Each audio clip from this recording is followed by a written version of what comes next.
ये एक black colour का सन्नचरी है जिसका जरी है कपार का और बेज कलर का मीनेकारी। ये है पल्ला पोर्शन। এটা একটা কালো কালারের স্বর্ণচুরি যেটা কপার জরির উপর বেজ কালারের মিনেকারি। এই হচ্ছে আঁচলের পোর্শনটা। এই है शोल्डर का पोर्शन। घना बुटी दिए बुटी घन बुटी। এটা থাকছে কাঁধের অংশটা যেটা ঘন বুটি দিয়ে।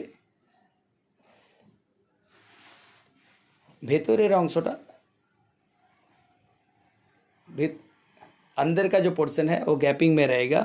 ভেতরের অংশটা এইভাবে গैपिंग है। और রানিং बीपी पर्सन ये रहेगा। ब्लाउज पीस बीपी থাকছে এই অংশটা। हमारा वीडियो जो जिनको वो अच्छा लगे सब्सक्राइब कीजिए, लाइक कीजिए, शेयर कीजिए।